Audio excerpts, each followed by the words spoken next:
All right, this is case D 436896, Gellner case. Plaintiff is present. Counsel appearance for the record. Yeah, Robert Luke, Bar 1489, on behalf of Charles Gellner, who's also present.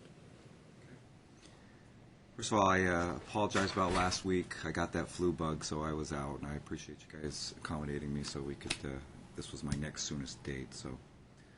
No worries. That being said, this is the time set for the evidentiary hearing regarding the motion to relocate.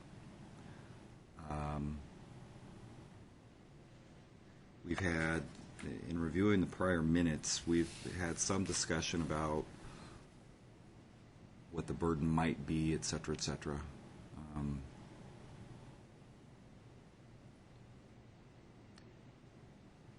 you're going to be representing yourself today? Yes, sir. You understand these are difficult cases. I understand, sir. I think I told you that at one of the prior hearings. But that being said, you have every right to represent yourself. Is it your intent, just for my own mindset, leaving immediately?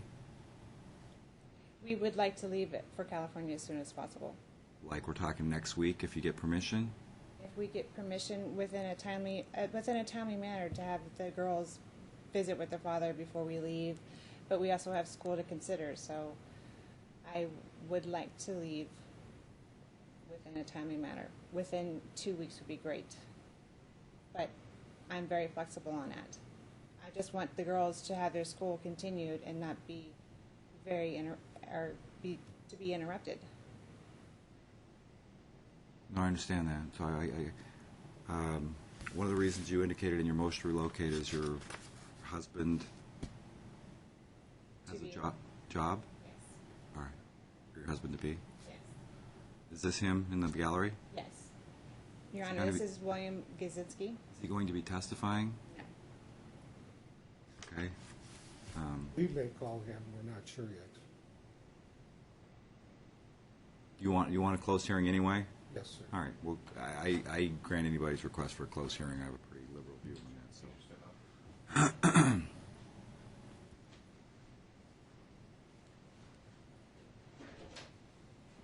Yes, my fiance has a job in Morgan Hill at Andy's Auto Sports. He's the on-air talent. He makes videos for hot rods, and they publish it on their internet.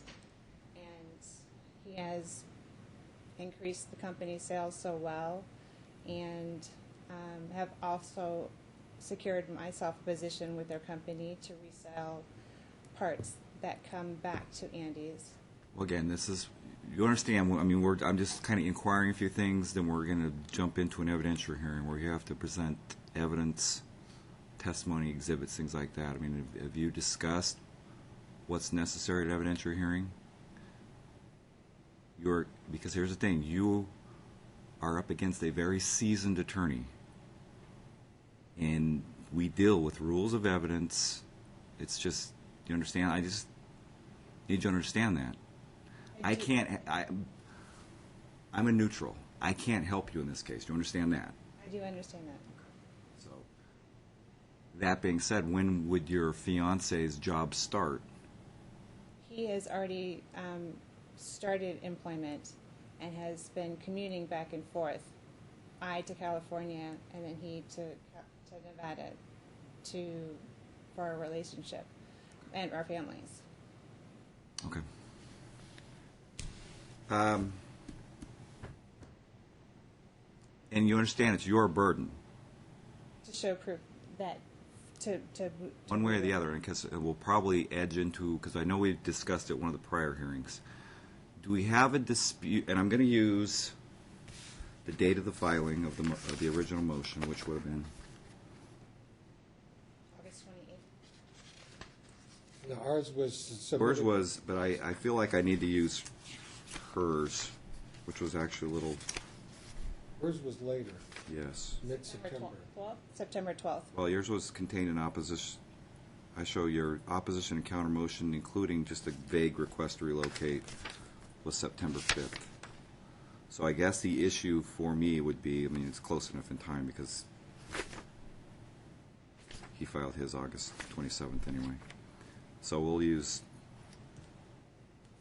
September. from September 2012, going back a year to September 2011, were you guys practicing the schedule as in your decree of divorce? Yes, we were, and Charlie was very lax in keeping that schedule. I only have a schedule. I started keeping a calendar at the beginning of the year because his schedule was so erratic. He would only pick up the children here and then. He would come and pick them up on Saturday mornings and deliver them Sunday mornings. So I did start keeping a schedule from January 1st of 2011 till now. January what?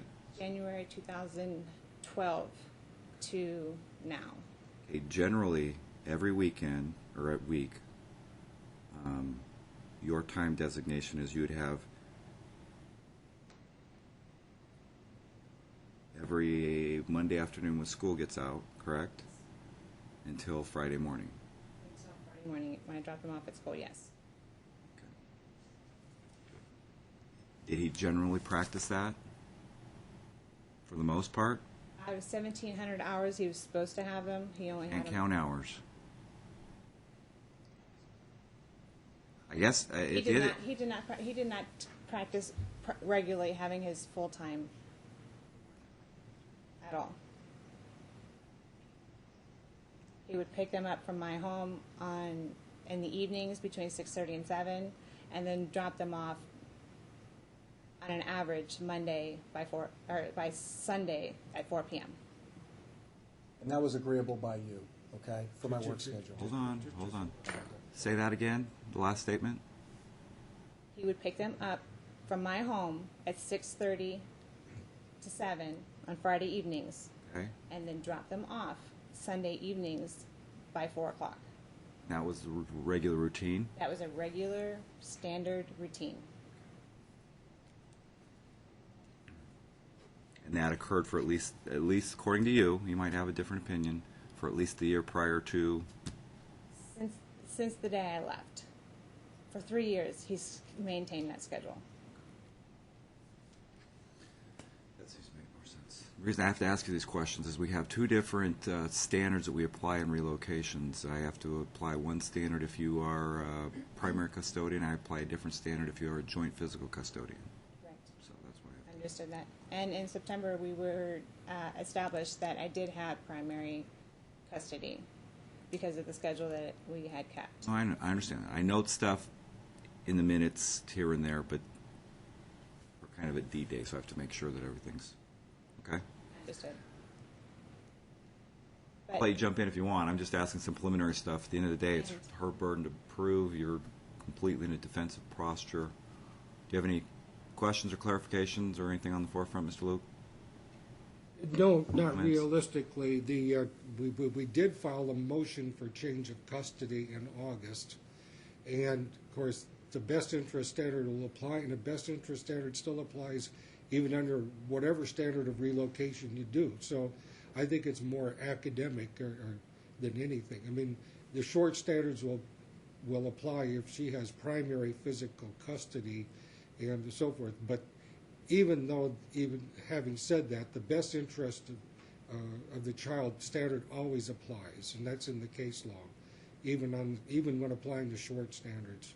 So we have a relocation, a change of custody motion pending as well. So I'm not sure it really makes a whole lot of difference.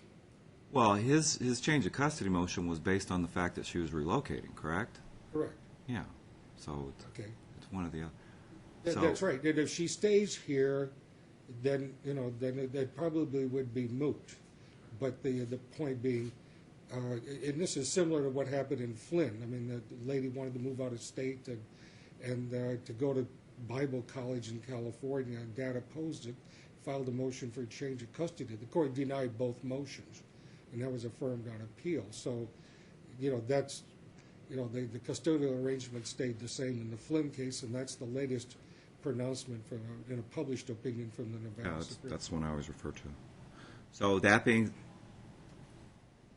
in hearing your client, apparently there was an agreement by her to return the kids on Sunday at 4. Is that a correct statement? Well, Yes. in part, right? In part. And agreeable to the children's schedule, because sometimes I had to be at work earlier, so Yeah. they were. I understand that. 'Cause Right. I Well- mean, I have, we've Best had, interest of the kid. Right. we've had this discussion before. I mean, Rivero 2, when it comes to child support, when it comes to, I realize that they called it joint physical custody, but Right. Rivero 2 Right. dictates that I look at what they were actually practicing for the year prior to, and by his admission that it was Sunday, because I'll submit to you, if he had actually practiced what was outlined in the decree, that's likely joint physical custody. Well, a colleague made a comment, an observation many years ago. He says, within a year after a divorce is done, most parties are not following the decree. Times, schedules may change, circumstances may change, people's jobs may change, and they find that when they get down to the nitty-gritty of actually taking care of their children during post-decree times, that they're oftentimes changing things around significantly because they have to. And they work out these accommodations. Most parents work out these accommodations to each other. And that's all that happened here, is that if he has got exigencies with his job or something like that, that'll work out.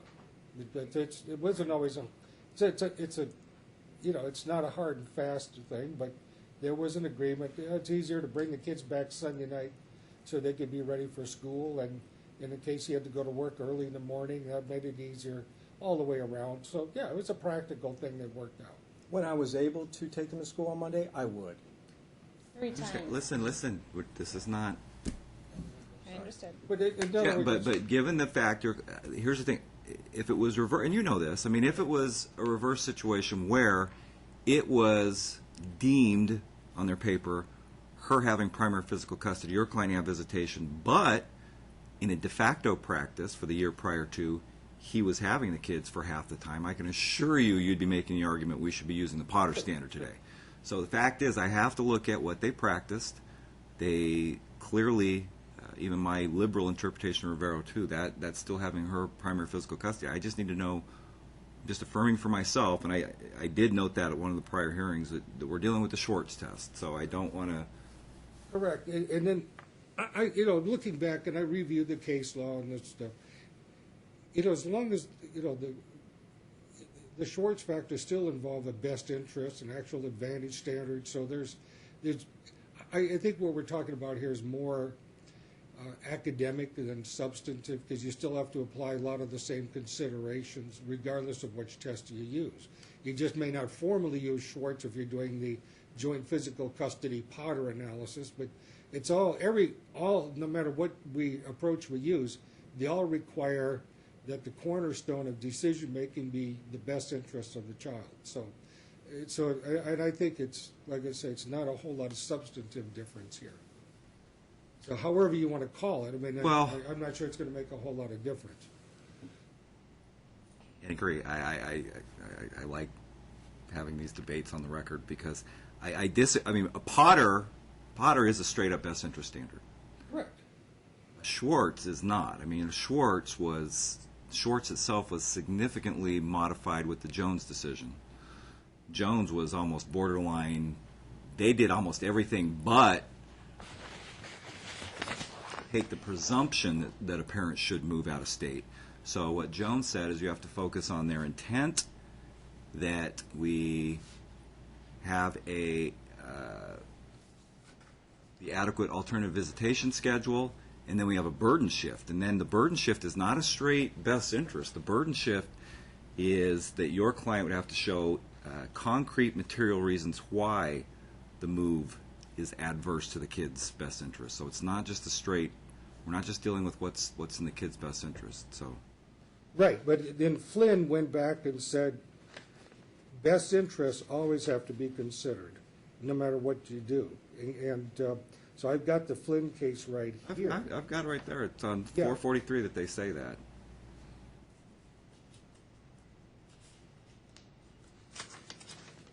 May I interrupt? Right on the section where it starts discussion, I've got the quote. It says, "The district court has the discretion to determine from the evidence presented whether it is in the child's best interest to relocate." Yeah, and then See, that it says, "We presume the district court properly exercised its discretion in determining the best interest of the child." see, and the thing, and the reason why I disagree. Otherwise, in pull up my cases.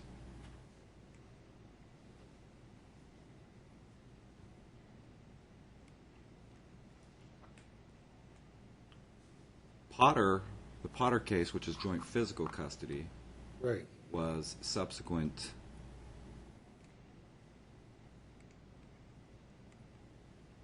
to the Flynn case by at least a year. And I would submit if it had been modified to just a straight best interest test, that they would have said in that to say, anytime a parent would, regardless of whether they have joint physical or primary physical, we're just going to take in a best interest standard. But I believe in Potter itself it indicates that if someone has primary physical custody, we deal with the Schwartz. If we have joint physical custody, then we deal with the straight best interest standard, taking some of the other factors into consideration. So, Right, but it's a little different in the way you approach it, that's all. See, the statute on joint physical custody said if you want to change it, you got to do best interest, and that was the Truax standard. Right. Which is all that Potter did, was reaffirm the Truax standard and distinguish it from primary in Schwartz and whatnot. But they still require actual advantage, to show an actual advantage to the relocation and all things like that. So like I said, I think it's more semantical than substantive and so forth. But I understand that, and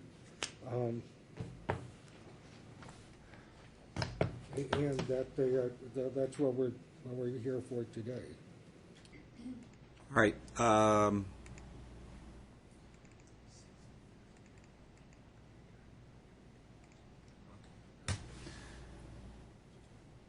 On the forefront, do we have any stipulations regarding procedurally any exhibits, witnesses?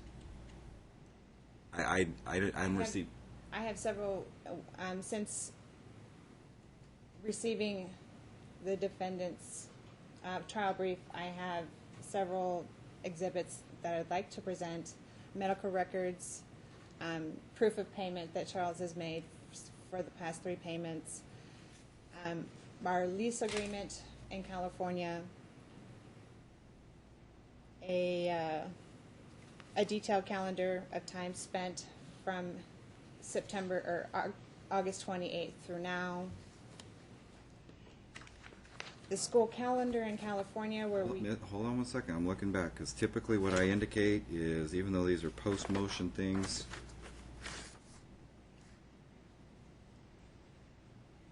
I don't have anything on a lease agreement in California. it was attained after I filed my pretrial brief on the, sorry,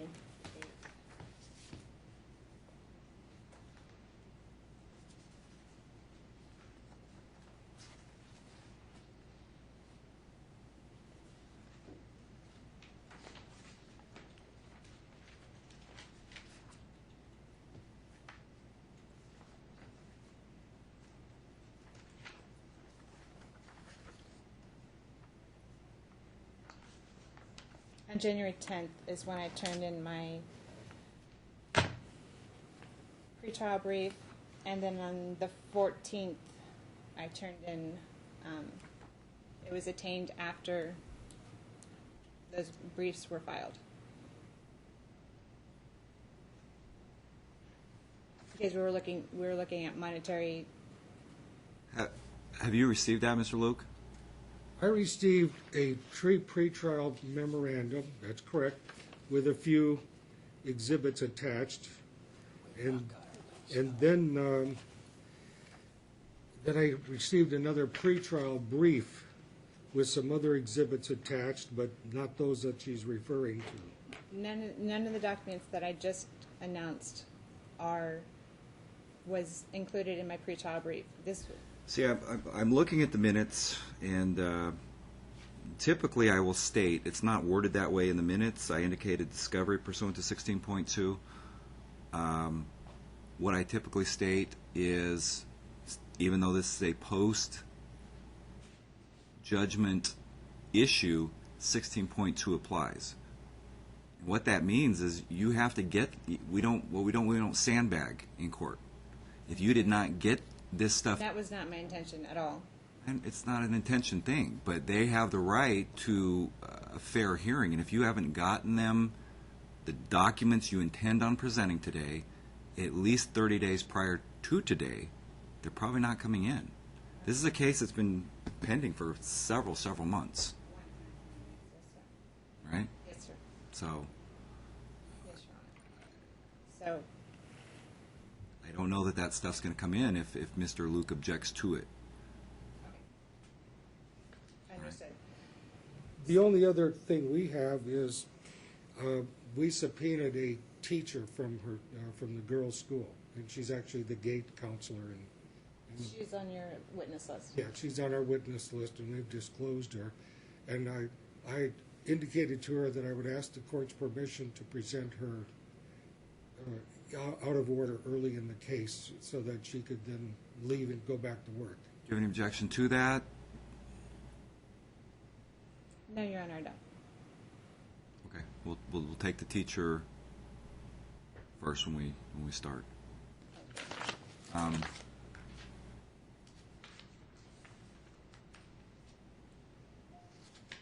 guess we're at the point where you have the right to make an opening statement if you want. You're not required to.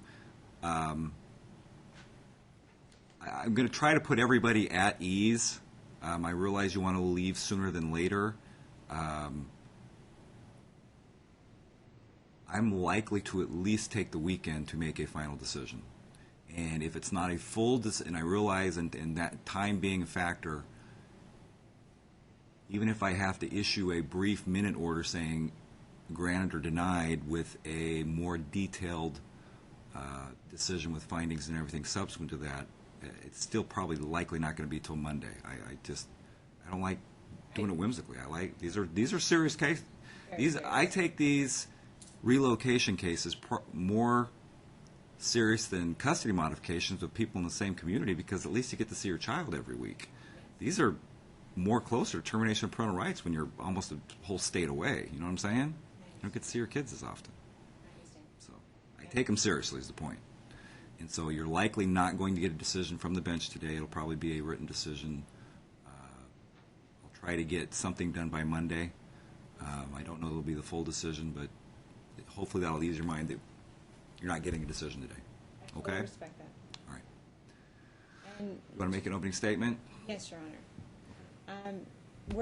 We are here because Charles and I had agreed to move out of state for the best interest of the girls. He wanted to get a transfer to another office. After the first 2 years of saying no, I did finally agree because it was in the best interest. I don't want to raise my girls in Las Vegas. I feel it's not a place for kids. My girls are constantly seeing signs and billboards saying that that's inappropriate, and Mom, look at that, and why don't they have clothes on? So I don't want to raise them here. He does not want to raise them there. And with him being employed and being able to transfer easily, I understand with the government it's not an easy cut and dry thing. He can't just call up an office and move, but he is transferable, and he can put in for offices. And in the meantime, I am to go to California when he does that. In the meantime of making these decisions, I had met my current fiance. He lived here in Vegas, had a job here in Vegas, had a residence in Vegas. His vehicles are registered in Vegas. He, before we got serious, I told him I could possibly move. I don't know, my ex-husband, he's putting in for transfers. Mine have to leave. And Bill, did not even blink an eye. He said, I'll go wherever you want to go. That's fine. So we continued on the path of relocating, and in the meantime, last March, Bill got a job offer in Morgan Hill, California, which was just south of Oakland, where Charles had just put in for a transfer. He got the job. It was a great job, wonderful opportunity, and he took the job with the thinking of still living here, going to Morgan Hill, working 2 to 3 days, working his job.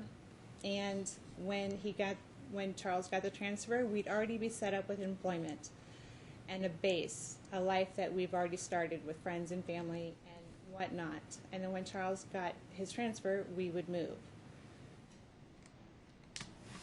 Over this past same exact year, Charles has not paid his child support as he was obligated. He's been laxed in it since the very beginning, and short me money here, give me gift cards to Costco here and there.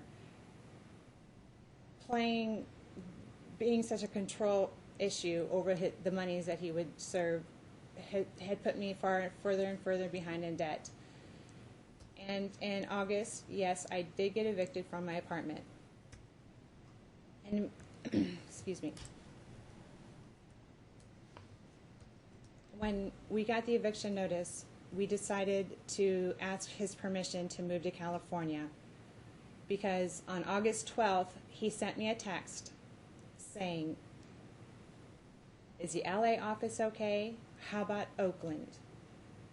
And And I don't mean to interrupt. This is this point where I'm getting the impression an opening statement is what you intend on showing today. If you're getting into the substance, I'm assuming you're going to be testifying, which means you move from there to there, we swear you in, and you make your statements as far as the substance, and then you're subject to cross-examination from Mr. Luke. So I'm just kind of, I don't think Mr. Luke would mind if I make sure, because you might be saying the same things that you're saying there over there. So an opening statement is just basically what you're going to show today. You understand that? Okay. so when he asked me about the move to California, I asked for his permission to move, and that's where we're here today, because he over-exaggerated, thinking that I was not coming back from California and would stay there, and he went to the extremes of starting this case.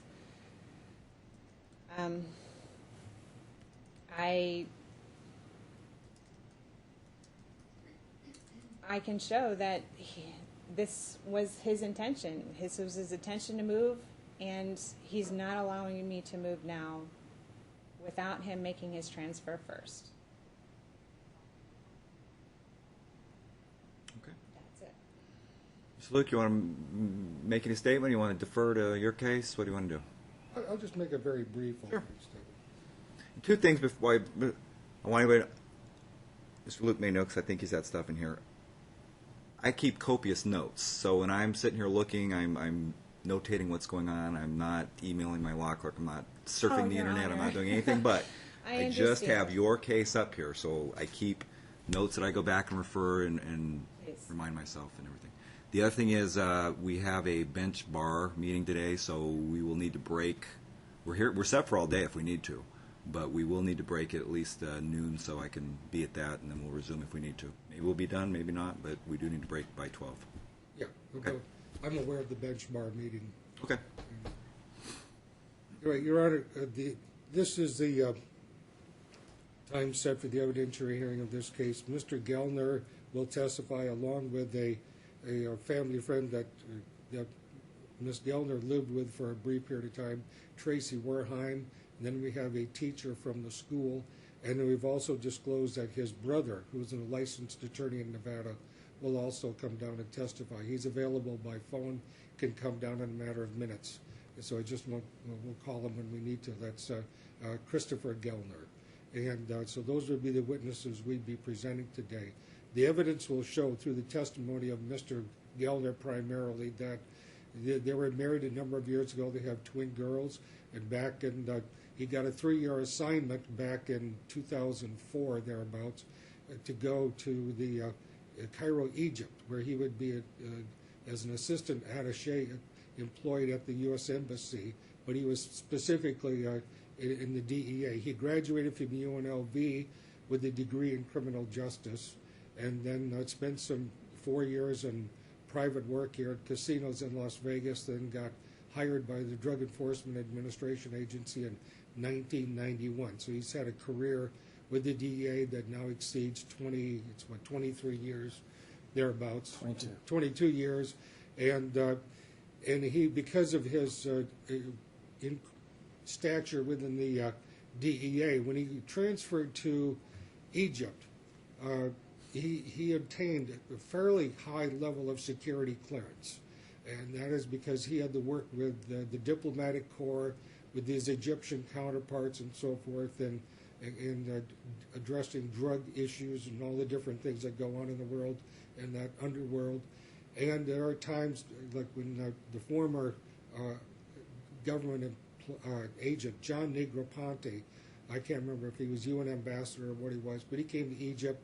Mr. Gilner was the one who briefed him on what was going on in his sector of the business. And when the former Attorney General of the United States, Alberto Salazar, came to Egypt, Mr. Gilner was also part of the group that briefed him personally on, drug enforcement activities in the Middle East. So he's got a fairly quite high level security clearance, which you don't get by being, someone who's not qualified for it. While they were in Egypt, of course, they lived in a diplomatic compound where they had maids, they had house cooks, everything provided for them. And it was during that time that Miss Gellner had developed some significant mental health issues. She was acting out irrational anger, outbursts, and a number of things. They were serious enough that she got medical attention through the embassy doctor, and the doctor referred her to a psychiatrist, and who put her on antidepressants, which she took for a number of years. After they returned to the United States in 2007, his next job assignment was in Las Vegas, and they came here and so forth. And she quit taking her medications after she returned here. And then the problems started developing in their marriage. There was a lot of conflicts. Mr. Gellner will testify that there were at least 6 incidents of domestic violence perpetrated by Ms. Gellner on him at the time. He tried to avoid it, but it was just a difficult situation. He will acknowledge that the police were not called because of concerns of how it might affect his job as a federal law enforcement agent and so forth. But there was a history of domestic violence, and she quit taking her medications. He will also testify that another doctor here in Las Vegas recommended that she was bipolar and that she should get back on medications, which she refused to do and didn't do. So ultimately, it went through, and they got a divorce. They worked it out, and that was what happened. Now, is there talk about transfer? Yeah, there was discussions with him, but within the government employment, the only reason he would transfer is if he got an upward promotion. That is, it was not part of his consideration to do a lateral transfer, keep the same job just in a different city. There had been discussions about it, but I'm not sure how much you know about the federal government, but sometimes it takes years before there's an opening even. Okay? That's number one. Number two, there could be multiple people applying for it, and you may not get it. So there was always kind of something that had been talked about, but there was no guarantees, nothing definite that ever came about because of that. And then when he went through the divorce, Mr. Gellner, he's been the real stable one in this group. When they come to Las Vegas and they're looking for a residence, he located a home out in Summerlin, which is close to the Goolsby Elementary School, which is one of the best or the top-rated elementary schools in Las Vegas. And then, that's where they've been living. The girls have only gone to Goolsby Elementary School for kindergarten, first and second grades, and now in the third grade. The girls have done very well there. They're both in the GATE program, the Gifted and Academically Talented Exceptional Students, or whatever GATE stands for. And so they're in the GATE program. They're doing quite well in school, A's and B's. And so that's been important to them. They also are good swimmers. And they were in competitive swimming. And so Mr. Gellner will talk about, they actually competed at the state level in their age group and did well in competition. And that's something he'd like to continue promoting for the girls. Now, as to the divorce decree, you're going to hear a lot about the child support issue, he's not paying me and so forth. But in the divorce decree, you will note that the child support was set. But there's also, he took on the entire responsibility of the medical insurance for the girls, plus 100% of any deductibles. Plus, he took 100% of all of the debt. That was well over $100,000 in debt that he assumed in the divorce decree. So he's been the one financially responsible. The house is upside down. It had no equity in it, and he wanted to make sure they tried to save his credit, so he's got the house, and he did everything. So they divided things up and made a rational decision. And on top of paying the child support, he kept Sandra on his car insurance, the USAA, which is basically for veterans and law enforcement. And he only deducted $50 from the child support because that was made sure that her car was kept insured. And so forth, he took care of that. Her actual cost of the insurance was higher than that, but he ate that too. He also, at one time when the divorce happened and so forth, the girls and mom, the whole family, was a member of a fitness club on West Sahara near the Red Rock Station. It cost him about $200 a month to have, or more, to have the whole family on that, which included her, Mrs. Gellner.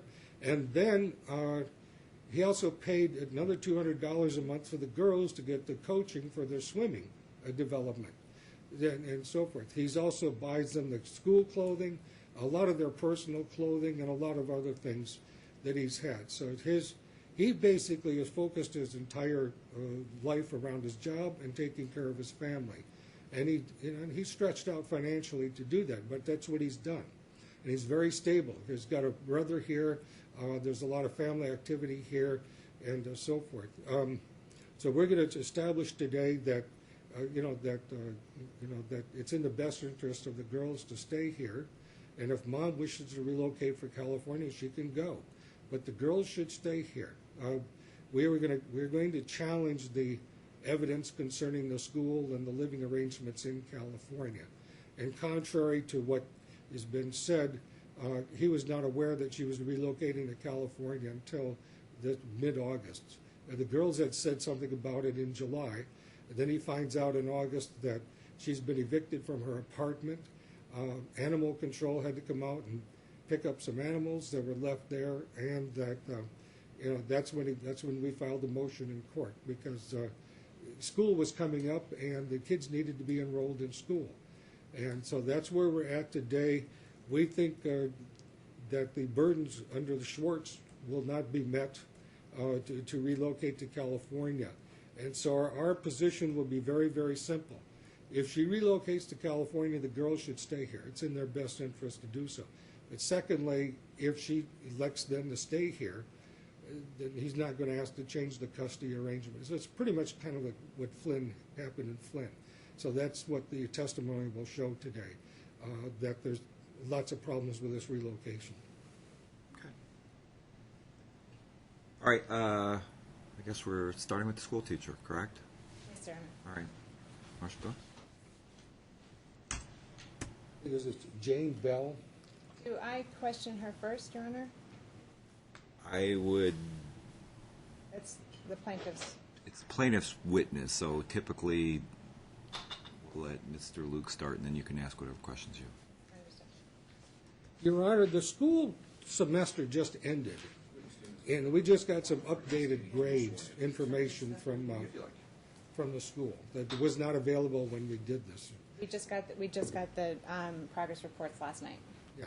Are you okay with that then? Absolutely. All right. Let me, since we're talking about exhibits, the other thing I'm going to admit as Courts Exhibit 1, since we had the child interview back on November 14th, 2012, and because I need to maintain that as being confidential, I'm going to admit that as Courts Exhibit 1. Please raise your right hand. You do solemnly swear that the testimony you're about to give in this action shall be the truth, the whole truth, and nothing but the truth, and help you God. Thank you. Okay, we don't have the grades for Michaela yet, right? And I'll ask that you please speak loudly into the microphone and ask questions. This microphone? Okay.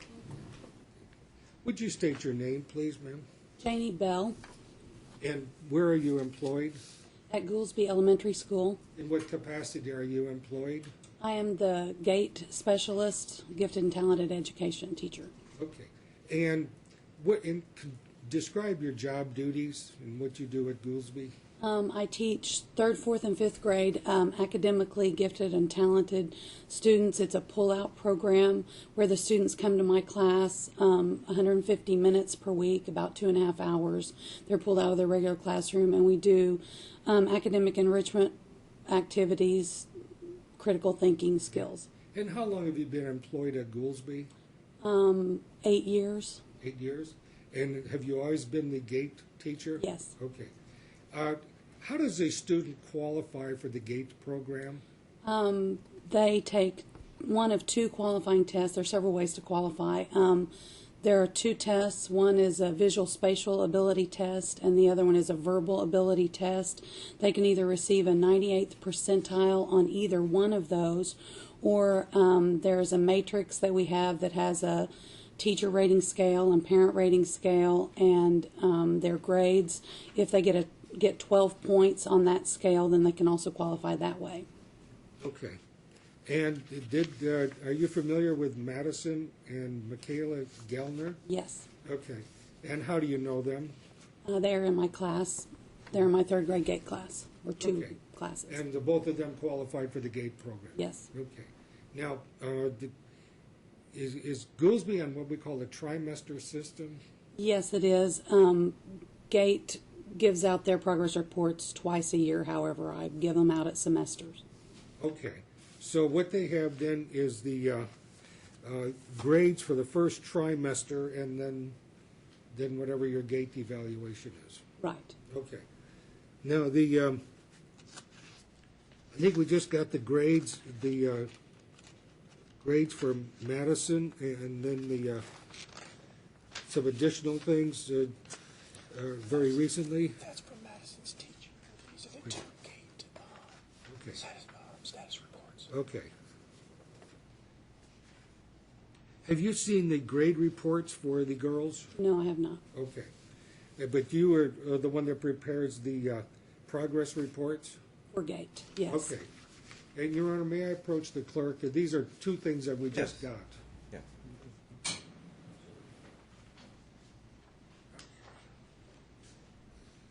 Do you have those, the 2? I have my own copy, yes. Okay. What is the number? Would you like that to be found? I believe that would be Exhibit 9.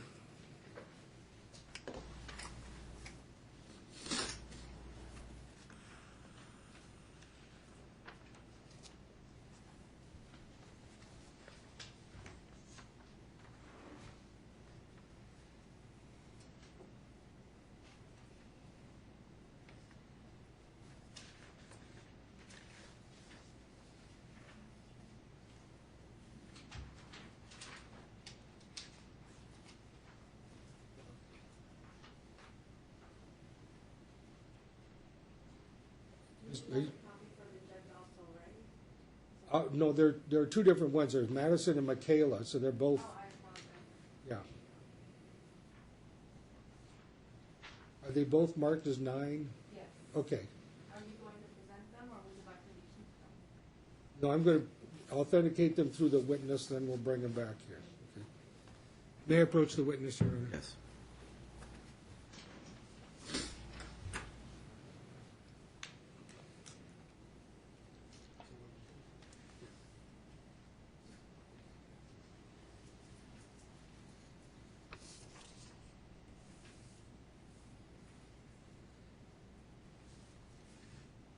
Ms. Bell, do you recognize the proposed Exhibit 9? Yes. What is that? That is the progress reports for GATE for Madison and Michaela. Were those prepared by you? Yes, sir. Okay. And how recently were they prepared? Last week. Last week? Okay. Are they given out to parents? Yes. Okay. And so that's a true and accurate copy of the original that you prepared, submitted to the school Yes. administration? Okay. Now, would you first of all just comment on, let's take Madison first. Okay. Well, let's go with Michaela first. Okay. How's Michaela doing in the GATE program? Doing well. Okay. What is that, your evaluation or progress report, what does that measure? It measures the GATE objectives or GATE expectancies. There's a set of life skills that we, leadership, organization, responsibility, those sort of things are on the top portion. And then on the bottom, some of their thinking skills, creative thinking, critical thinking, research, the sort of things that we do in GATE. Okay. And so the one for Michaela shows that she's making good progress with your... Yes, that she meets all the standards for GATE. Now let's go to Madison, okay? And describe what you evaluated for Madison. Madison just came in about a month before winter break, so I haven't had her quite as long. She has approaches standards on her report card, except for in active listening and empathy. Those I had time to observe. Okay, so you haven't really had much time with... Okay. Madison, no. Madison, okay. Now, in the GATE program for the school district, are you familiar with the entire GATE program through high school graduation? Well, we don't exactly have a GATE program through the whole district. At the middle school level, there are magnet schools, and high school, there are accelerated classes, but they're not technically part of the gifted program. Okay, and that goes through what grade? What goes through The GATE program. Just 3rd through 5th. Oh, so it's only 3 years? Right. Okay, and then does this help students, though, get into the magnet schools?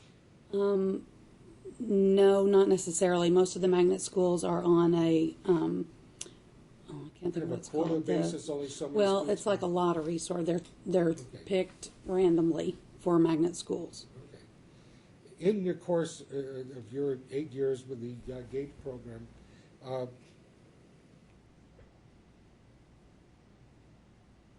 has the school district published any reports or studies or follow-ups about how GATE can help predict future academic success as students graduate from it? I don't know if the school has produced any reports or not on that. Okay. What's been your experience, if you have one? Experience with, But how well they do academically after the GATE program? well, my experience with my students that I've had is just dependent primarily on the student and what they do. I know a lot of them do go to magnet schools, but not all of them do. I have some that take accelerated classes. I have some that don't take accelerated classes. But the bottom line is that this is very helpful for students to go through the GATE program? I believe so. And how many students do you actually select for the GATE program? Well, it's not a set number. It just depends on whoever qualifies on that 98th percentile or the 12 points on the matrix. Okay. Can you give us an idea of the percentage of students who qualify? I believe it's roughly about 2 to 3% of the population. Okay, so at Goolsby Elementary School, I think ours is a little higher, maybe 5%. and but that's an achievement for the girls, for any student that gets in the GATE. That's Right. that requires study, some discipline, even in early grades, to get into the GATE program. Well, actually, the GATE program is academic ability. That's not the same as achievement. Achievement Okay. would have to do with studying and preparing. One thing I tell the kids when I test them is it's how their brain naturally works, that they may see things from a different point of view. And when I bring them in to test them, they haven't studied for anything that I've got. So it's generally just their natural ability. Okay. What do you teach them as part of the GATE program? Well, our primary focus is science and social studies. We work through something called a universal concept, which I tell the kids is a big idea, where we have more of a global topic like patterns or perception cycles. And within that, we teach science and social studies, trying to connect different things in the student's brain. We work on higher level thinking skills, analysis, synthesis, evaluation, divergent, convergent thinking, mainly through science and social studies, but as much as I can fit in a year. Okay. And this is a significant enrichment beyond what they get in the ordinary classroom? Yes, I try to not do what they're doing in the regular classroom. I try to take the concepts and objectives that they would learn in the regular classroom and then extend them and enrich and make them deeper level of learning about that topic. Okay. So you would have, if the girls stay in the school, you would have them for 3 years? Yes. Okay. Once they qualify, they're in for 3 years. Right, okay. Now, do you teach them different things in 4th and the 5th grade? Yes, every year I do a different universal concept. Okay, all right. Your Honor, I'd move the admission of Exhibit 9. Objection to the same document you have? Okay. All right, we'll go ahead and admit. And we'd pass the witness for cross-examination.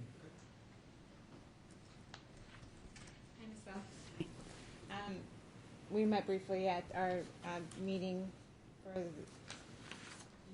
that you had in your classroom, and it was nice meeting you. And my girls have really enjoyed having you. Michaela, since the beginning of the year, she's been engaged, correct? Yes. And Madison, just since mid-December, correct? Yes. And that you had another testing for all students at that time to have students be put in your class. No, the ones that I retested were ones that had scored fairly high on the first test. If they are within a range that they might do a little bit better the next time, I'm allowed to test them twice. So I did test Madison twice.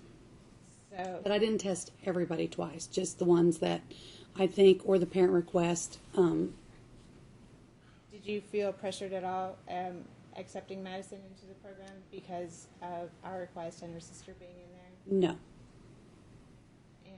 And Madison had taken the GATE exam last year. Do you Right. remember that? Yes, at the end of second grade, I asked for referrals and test the students that the teachers refer. And I believe she got an 82 on her exam, so she was not accepted into GATE. Right. And then Michaela, of me inquiring to the teacher, asking if she could take the test, she took the test and passed the Right. test without being on the radar at all. Right. So Madison has taken a GATE test last year, and she's taken a GATE test this year. Yes. And then retested again on that GATE test. Well, she only took it a total of 2 times. Once in the spring of last year, and then in December, right. In December, you're correct. Thank you. But other than that, so they do get to miss part of their school day program. Yes. They either miss writing or math or science. So 2.5 hours out of the week, they're pulled out of their classrooms, correct? Yes. And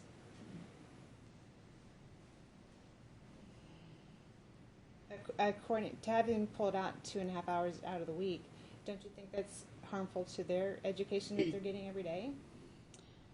Well, most of the students that I have that qualify for the GATE program don't have any trouble keeping up with what they miss because they are accelerated learners. They learn a little bit faster. And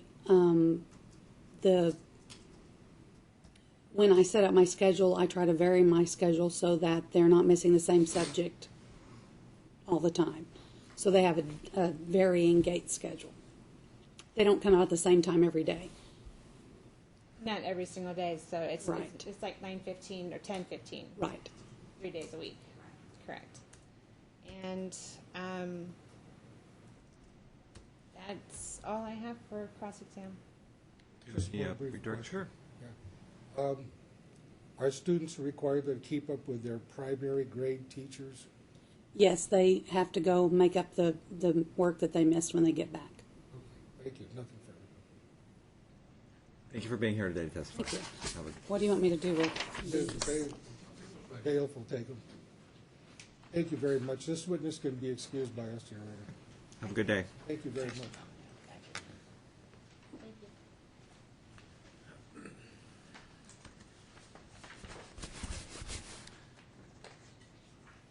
All right, Ms. Kellner, I guess that we're your first witness. Your Honor, I do not have any witness to call at this time. I did not realize that the character was to be judged, or our marriage was to be judged. So I do not have any witnesses to call.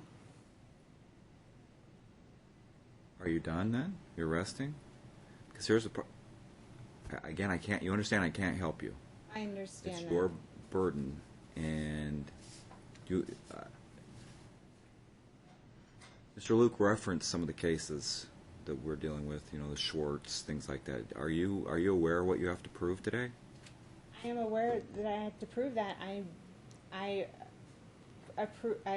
proved everything in writing to.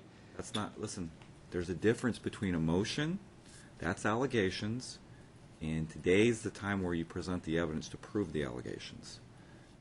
And the burden's on you to prove it.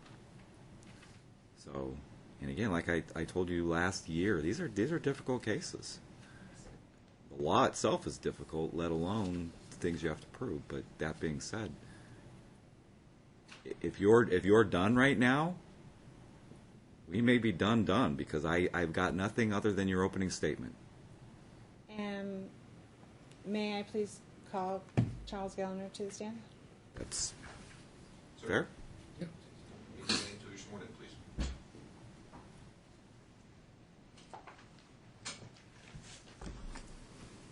You do solemnly swear that the testimony you're about to give in this action shall be the truth, the whole truth, and nothing but the truth, so help you God. I do. Thank you.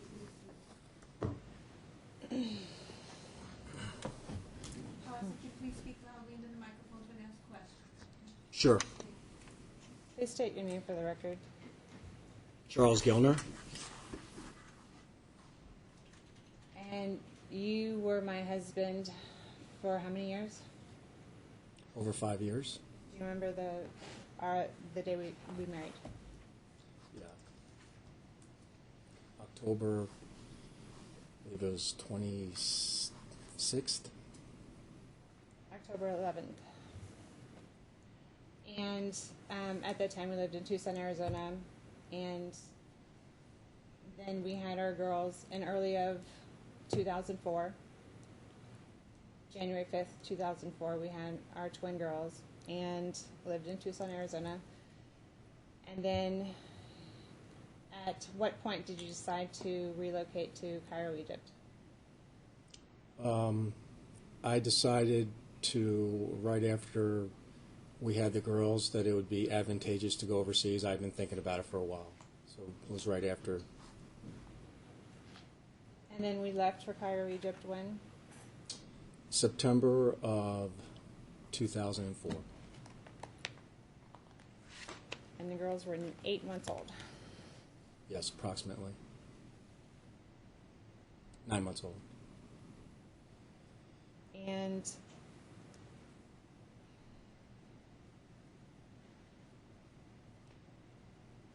once we got to Cairo, you had a nanny for me and a housekeeper to help me out, correct? Yes.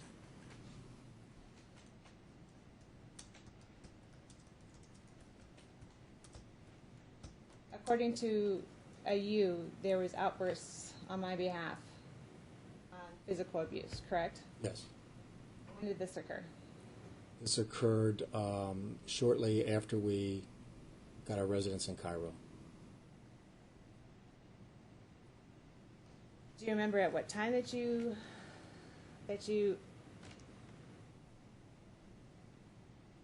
obtained this physical abuse?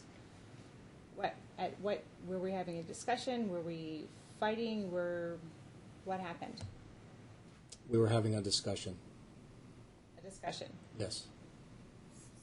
Sitting down, talking, having a face-to-face discussion. We were having a discussion about the girls, yes. Did you not, on quite a few occasions over the first part of our marriage, to scream obscenities at me and call me names? No. Your Honor, can he be reminded that he is under oath? Sure, he's fully aware of that. Here's the thing I tell people that you might not like the answer they give you, but that's their answer. Understand? So, you've never called me names? I have during our divorce proceedings, yes, I have. After our divorce proceedings? During our divorce proceedings, excuse me, yeah. And according to you, when did those proceedings start? After we separated, In, what was the date? we separated, I think it was approximately spring of 2009. It was July 5th of 2009. So afterwards Your is Honor, when, could we have the court admonish her not to testify? Well, I was waiting for you to say that. Here's what you're doing. You're making statements, and then you're asking a question. That's not improper. Ask him a question, and let him. Does it make sense? yes, Your Honor, I'm sorry. I thought it was. You started off. I can't remember what you said the first time. You said about 3 statement sentences, and then you asked him a question. So now's the time to ask him questions, not make statements. If that makes sense. Your Honor, and I realize these are relaxed proceedings, so I'm not trying to object. I understand. Time, And Thank you. Mr. Luke is being nice to you. Thank you. Thank you, understand, and I totally appreciate that, Mr. All right. Luke. Thank you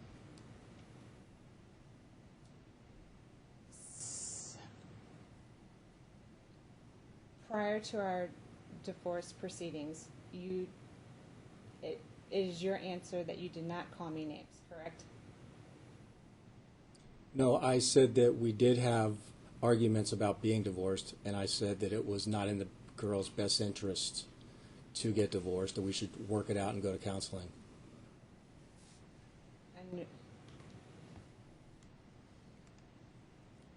And do you remember the physical abuse that you allegedly claim to have taken? Yes. When did this occur? It occurred in Cairo, Egypt, and it also occurred prior to us getting divorced, prior to you moving out, us separating. And at the time of the argument, were you calling me names?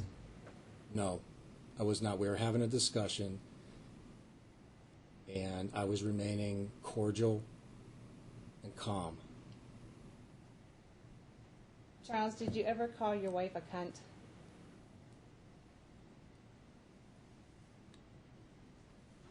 Yes, I did. Was that before or after our divorce proceedings? After the divorce proceedings. So when you were in Cairo, Egypt, and we got home from a ball and started yelling at me, at that point, did you not call me a cunt? No, I did not. So when I told you that it was unacceptable for you to call me that name, and you continued to do it, is that at the time that I hit you? That is the time you hit me, yes.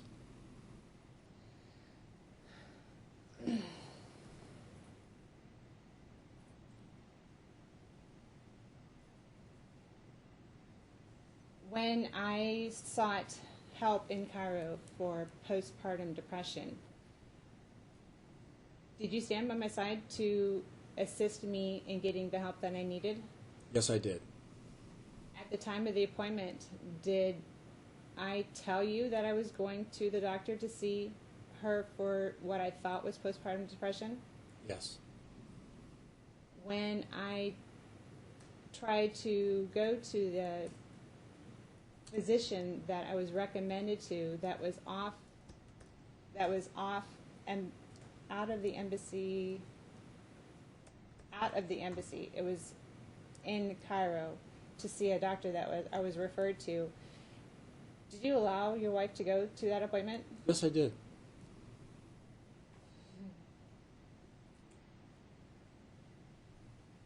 When I was given a prescription to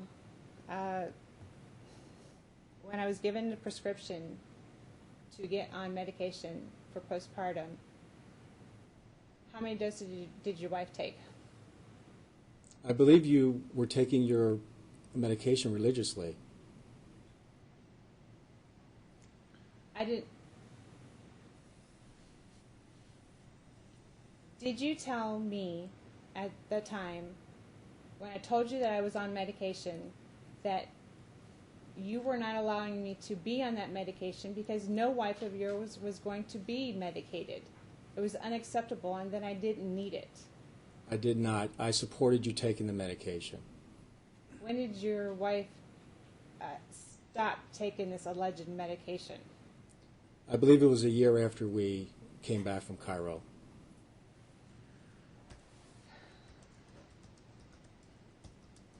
Your Honor, I have my medical file from Cairo, Egypt. Ms. Geller, this is not how court operates.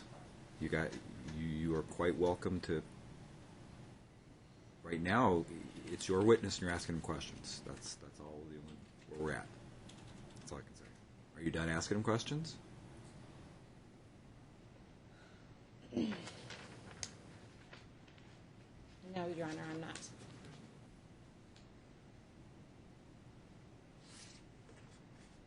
When we started our divorce proceedings, did you ask me to relocate with you when you got a transfer? Yes, I did. I said it would take some time to get a transfer, and I asked you to, because I was looking to promote. Yes, you're looking to promote to a, yes. And did I agree? Was I agreeable when you first approached me about relocating? Yes.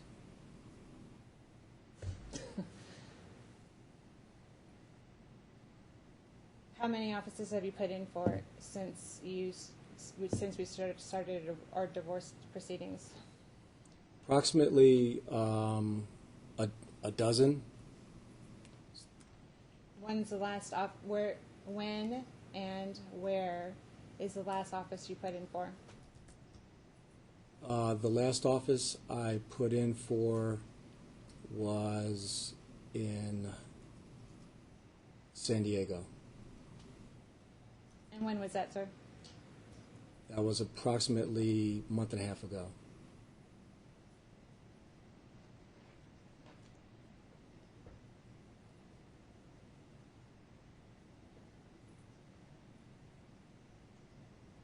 In the process of these proceedings since September 12th, did you tell me that I could go to California, but not until you got your transfer first?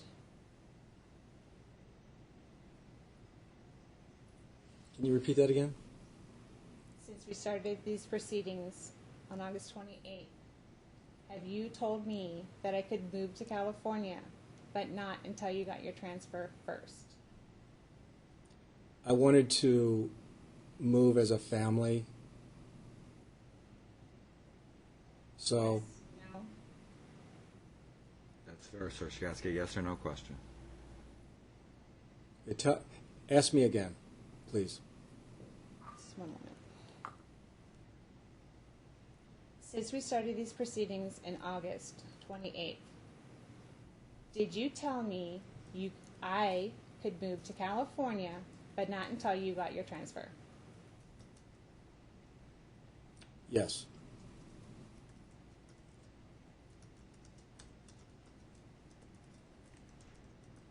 In the process of us negotiating to move to California since August 28th and now, did you offer me to move to California? You gave permission to move to California, but you weren't going to pay child support and only supply what was needed for the children Your Honor, monetarily. to the extent that they had any, I object, to the extent they had any settlement discussions or whatever, those would be,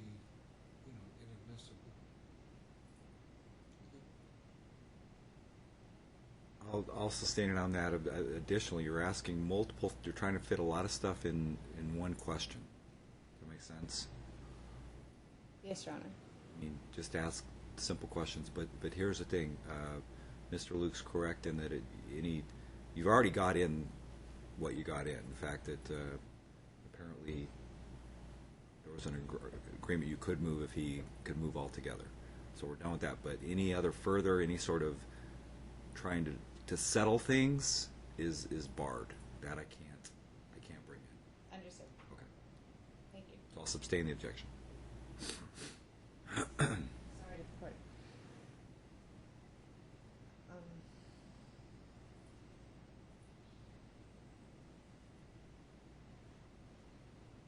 One moment, Your Honor.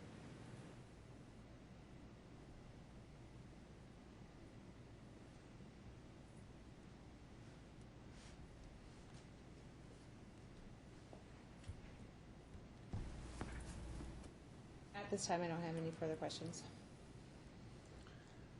Would you- Questions of your client, or you can obviously call him back in your I'm going case to call him back if later. necessary. Okay, Right. that's fair. Sure, you can go ahead and step down. Thank you.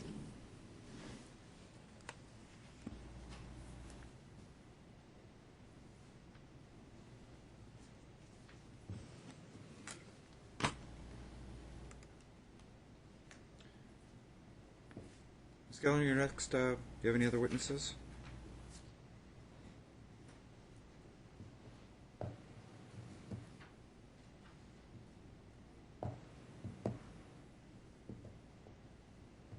Can I call William Gitzinski? I'm My sorry. fiancé. May Okay. I please call William Gitzinski? I'm going to object that this was not listed as a witness at all for us. And we were supposed to exchange our witness lists and exhibits, before the trial. And then she said at the beginning of the hearing when he came in that, that he, that brought him in as not going to be a witness. So Yes, Your Honor, I understand that, and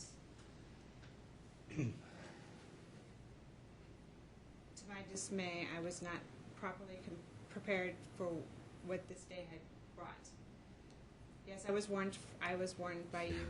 Scott, let me just. And I've had this same analogy with other people pro se because again, I let you know these are very difficult cases, and I realize you are not in a possibly. I don't know what your finances are. I don't know what your family finances are. I don't know what your fiance's finances are. I don't know what his family finances are. But analogous to let's say you needed to go for an emergency medical operation to save your life, but the doctor couldn't do it unless you had $5,000. Do you think you'd be able to find it? Life depending on it, of course. You know what I'm saying? Yes. It's similar. Very similar. You're choosing to operate on yourself is what you're doing, but I've given you fair warning. I have to follow the rules. You understand that? Yes. So I have to, I indicated last year, 16.2 dictates that you have to let them know. And in fact, Mr. Luke's right. When you walked in, you said he's not going to be testifying today. So to change your mind right now, I can't allow it. So I'm going to sustain the objection to exclude the witness based on 16.2. You have to, I understand, Your Honor. okay. Do you have any other witnesses? No, Your Honor, I do not. Do you have anything else? That's it. And myself, that's all I have. You want to call yourself as a witness?